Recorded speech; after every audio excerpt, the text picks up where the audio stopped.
Hi, my name is Lexi. Welcome back to my channel, and today I want to talk about overcoming emotional eating.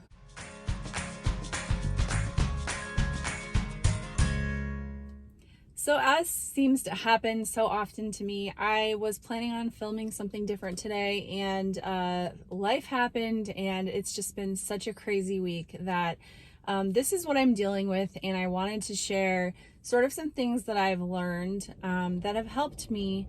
And I'm not going to say that I have completely overcome emotional eating. I think it's a lifelong journey. I think it's something that we have good days and bad days, but I've come a long way. And so I really just want to share kind of the things that have helped me. So, a little bit of a backstory. If you've been watching my channel for a while, you know that I moved last summer. Our family moved from Nevada up to Idaho, and my husband started a new job, and it was pretty stressful. It was a big adjustment, especially for my kids, because I have two that are, one's a teenager, one's almost a teenager. Then I have a 10-year-old and I have a 6-year-old. So especially for the older kids, it's been really hard for them to make new friends, and it's a bigger adjustment when you're an older kid.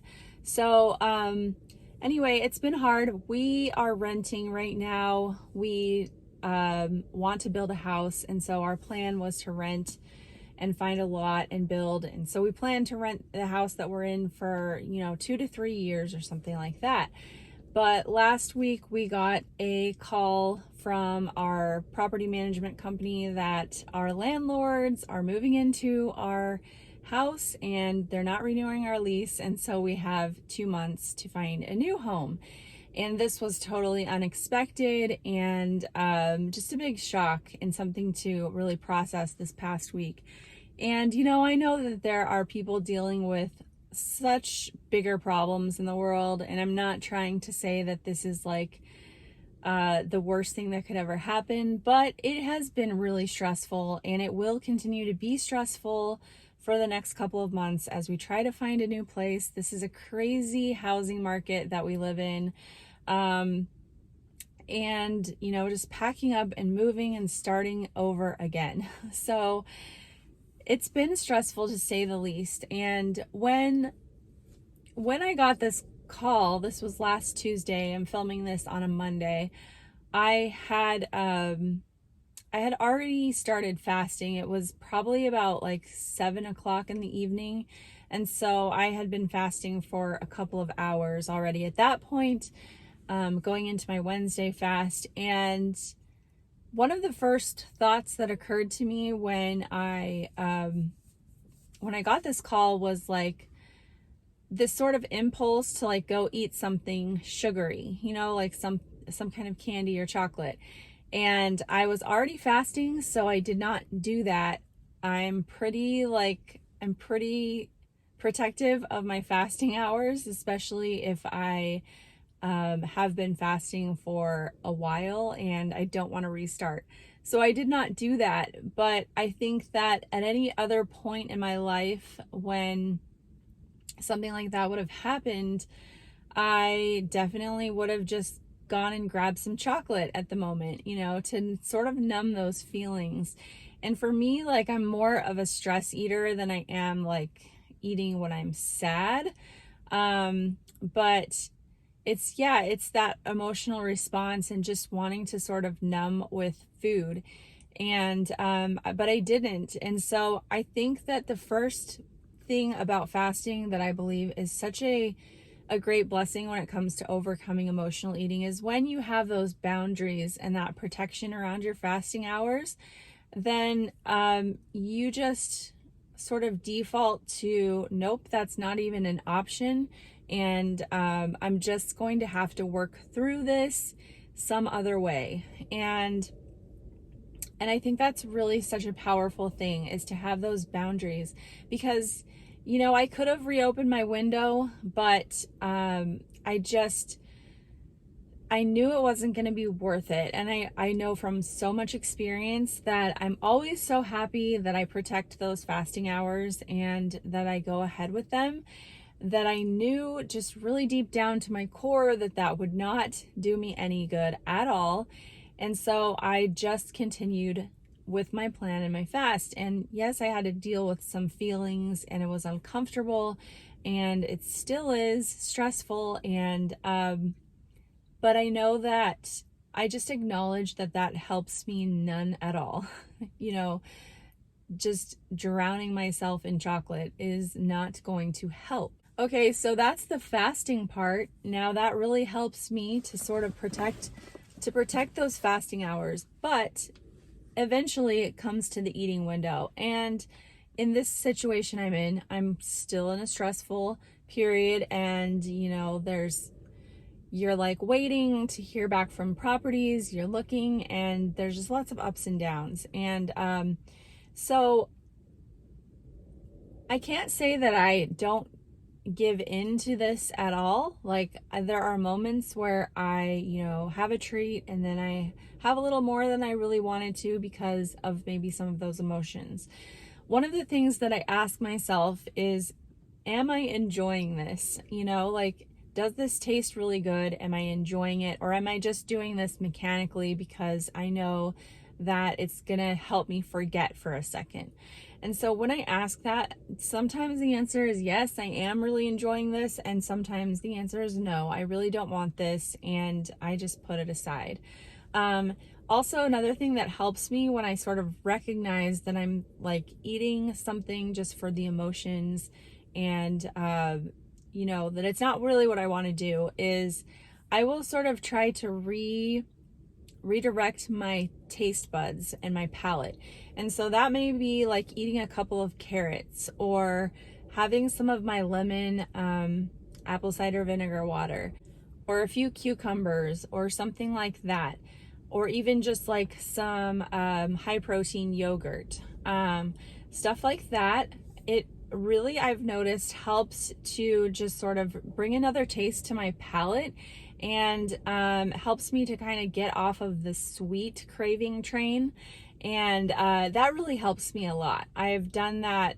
I do that actually any day, any eat day. If I have a little treat in the afternoon or something, then I'll follow it up with vegetables or something like that. If I kind of just want to like reboot my taste buds, I guess you could say. And that helps me a lot. Sorry if you can hear the wind in the background. It's really windy today. But the other thing I want to mention is that there is this stigma, and I think something that has helped me a ton with the way that I approach food ever since I started fasting is that I don't look at foods as good or bad anymore. I just look at foods as of how they serve my body. And so having this nothing off limits sort of approach for me has helped, because it's not like this moment of reckless abandonment where I'm just like, oh, I'm so stressed, so I'm gonna have this that I never allow myself to have. And then you open up those floodgates and you're like, well, I've already wrecked it, so I'm just gonna go ahead and have, you know, this entire bag of Cadbury mini eggs. And you know what I mean? It's like when you have that stigma of something and you've failed, you just kind of throw in the towel and to heck with it. So now that I don't do that anymore, I feel like that helps me so much, because I just don't worry about it. Like, I feel like I can have a little bit, I can have this tomorrow or the next day or whatever. It's not like so special anymore or so off limits that I feel like this shame when I eat it. Another thing that's helpful in line with like eating a few vegetables or whatever is to take a walk, because sometimes you just need to move your body.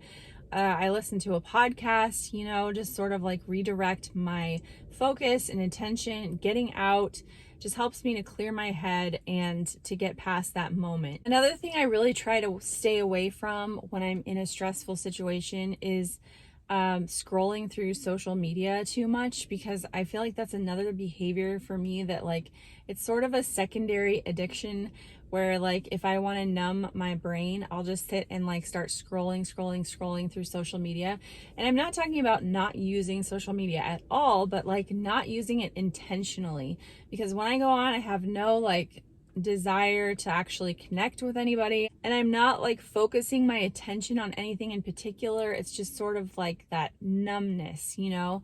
And it's not like watching a YouTube video and learning from it. I'm not talking about that. It's just, you know, scrolling, seeing lots of pictures of chocolate cake and cookies, and, you know, there's like all these just emotions of comparison and just no direction in that moment. So I really do try to recognize when I start to do that, like, okay, put down the phone, do something else, read a book, because that's just kind of another thing that like leads me into that feeling of sluggishness and no direction and making poor decisions. Now, obviously, we all make mistakes and there's going to be good days and bad days. I think that the really important thing to know is that tomorrow is a new chance. And because of those fasting boundaries, even if you had a terrible eating day and you ate too much and you ate too much junk, well, that's all right, because you're going to just start that next fast, and chances are, especially I believe with alternate day fasting, if you've had this whole day of reset, then you start the next day with a clean slate. And I really want to mention here that what you break your fast with can make a huge difference. If you start with something, you know, less processed, more like fat and protein heavy, it makes a huge difference of how your cravings are going to play out for the rest of that day. So really be mindful about what you break your fast with. You're going to have to experiment with what works best for you. And for me, it's, you know, nuts, turkey. I do my lemon vinegar water when I start. I actually have sauerkraut now that I tend to break my fast with. And that works for me. Everybody has to figure out what works for them. But the point is that we all have bad days, and the thing that helps me too in this time that I'm going through right now is that I need to be my best self right now. My kids are going to be going through something difficult. I'm going through something difficult. My husband's going through something difficult. We all have to be our best selves as much as we can. And my best self is not eating all day, every day, tons of candy and chocolate and just junk food. If I go down that path, I'm going to handle all of this so much worse. And so I am trying really hard to be intentional about creating the best possible chance for me to be present and emotionally stable right now. And even though I'm going to feel emotions, it's going to make it so much worse if I feel physically terrible as well. And so I'm really trying to dial into that, to what I know works best for me, because I want to get through this as best as I can and help my kids and my husband through it as well. So to be able to do that, I need to take care of myself. And this is how I take care of myself, is by committing to my fast, trying to do the best I can to eating well, the way that makes me feel my best, and also to give myself grace when it doesn't go perfectly. So I hope that this helps someone who may be going through a challenging time and is having a difficult time with emotional eating or overcoming patterns of emotional eating. Just know that you can do this, and that you can rewire your brain and set yourself up for better habits. So I hope you're doing well. I'll talk to you guys next week. Thanks for watching. Bye-bye.